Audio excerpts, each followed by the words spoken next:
So we've got a lot of orange hanging out with us here at the table as Darnell Wright sits down with us. That's what I always do. I'm always like singing on here or something. What's going on, man? How are you? How you doing, man? I'm good. So how about your quarterback?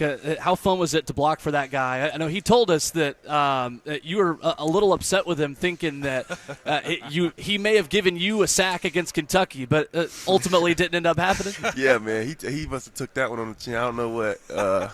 Something went down, but I was a little upset. But it was all good, so it turned out all good. So how fun was this season? How fun was, the Alabama game, the field storming? You don't lose a game in Knoxville. Just how do you describe just the roller coaster ride you guys went on this year?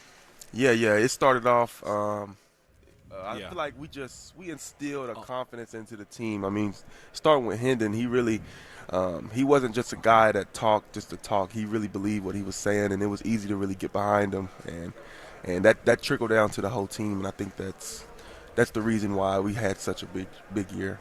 That side of playing, that switch that you made, I thought that was one of the smartest things that could have ever have happened, from you going to left to right. What was the adjustment for you over the summertime and you retraining yourself to play right tackle? Yeah. So obviously I was playing left last year, and I was training left the whole time, and we kind of had a situation on our hands, as everyone knew what we had on our hands. We didn't have a lot of tackles. I mean, we had a couple swing guys, but me and Coach, we kind of came together, had the same epiphany. I mean, moving me to right, I've had probably the most experience there. I mean, I could play left. Yep. I mean, I did it for a year, but having the most experience there, it just made the team that much better, I feel like. And another thing, of course, seeing the play volume that you guys had this year. Speak on that as far as an offensive side of it. Like, y'all really did run the ball, and y'all legitimately highlighted your pass setting skills and stuff like that too, man. Like, it wasn't just through the air football y'all play. It was physical. Yeah. I think that's probably one of the most underrated things that we did. I mean, Jabari, Jay Wright, Sampson came in. I mean, everybody just did.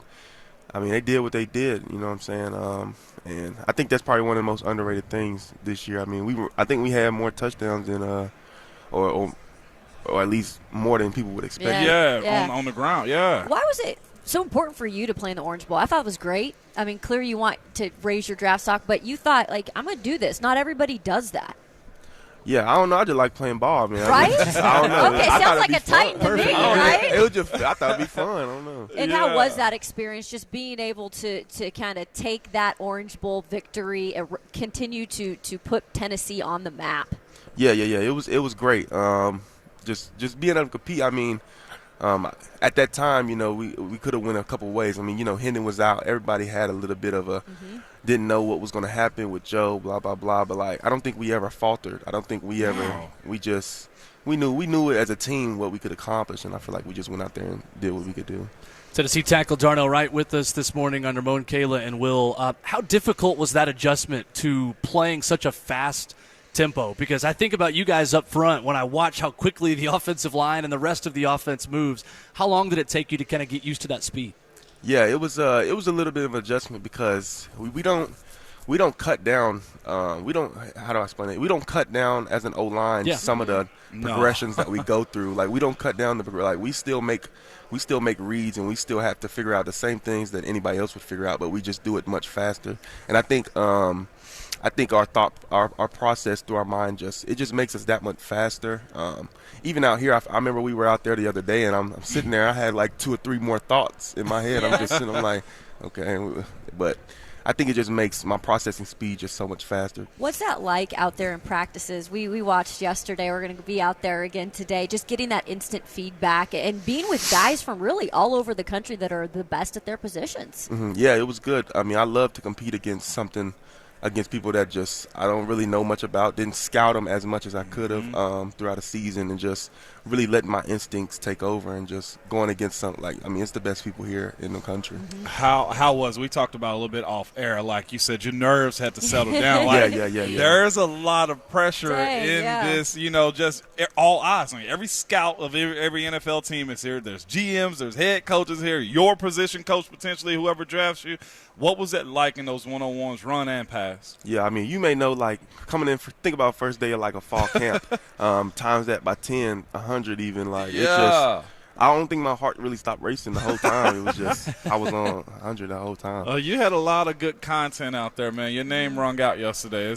In this league, is all about stacking. And I love the O-line, okay? They'll tell you, we talk about it way too much. He does. You hear me? But now I think the importance of these positions, and I'll say this specifically, the right tackle position, if that's where you choose to play it at the NFL, that has actually increased the level of importance for that.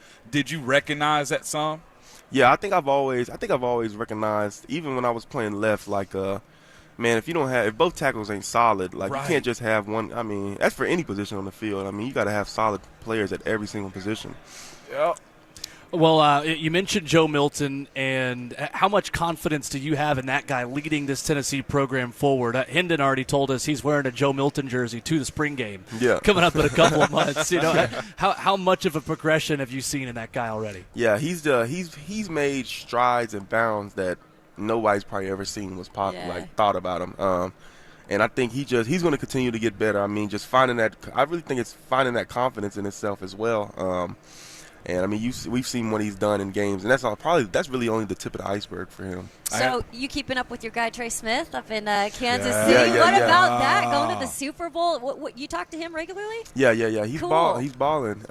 And he's such a good guy. I mean, I wish him the best. He's doing really good right now. If you had to choose a city, what do you want, man? West Virginia's your hometown? Yeah. Okay. So they ain't got no teams. They ain't got no teams there. So where are we at? We want to stay East Coast. You mind going to Seattle? What about L.A.? We thinking Phoenix. You want to play indoor, Nashville. outdoor? Nashville. They do need linemen. What would you prefer? And don't say anybody to draft me. I know that's the version. I'm not going to say no name. Well, I just say just give me cold or hot and indoor, outdoor. Yeah, I definitely – I could deal with the cold, but somewhere in the middle.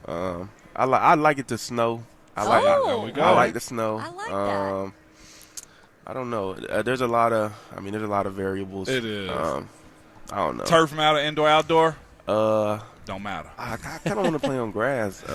But, I mean, yeah. You talked to the Titans at all yet since you've been here? Yeah. Yeah, you met the new GM probably then, Rand Yeah, Carthon? I think he was in the interviews. What'd you think about him? Yeah, it was good. They had a lot of staff down there, and we were just all chatting it up. It's Yeah. intimidating. Yeah, it is. Who all have you heard from? Anybody you've met with multiple times through the process yet so far? Yeah. I think we had there's a lot of guys going through, so there's only a limited amount of time, but I met with a couple teams. I don't want to say who, but I've met with a few teams multiple times. Love it. Well, one last thing. You said yesterday you got settled in. What's your goals today as far as this second practice go? Now that you know what to expect a little bit. Yeah, I think today is to really just show consistency throughout from day 1 to day 2, and also just really break out all the stops. You know what I mean? Break out and really just showcase my abilities. If I give you one piece of advice, screw their feelings. Finish every single one. There he is. Yeah, that's just my dark side coming out, man. But I love seeing my VFL guys flourish, though. So having gone through this process, the one thing they're gonna see is Ignacio here finisher, and you leave no doubt. You'll be friends when you go to meetings. Darnell Wright has been our guest this morning on Ramon, Kayla, and Will. Darnell, best of luck through this entire process, man. We really appreciate the time. Yes, sir. Appreciate you, Thanks, man. All right, there's Darnell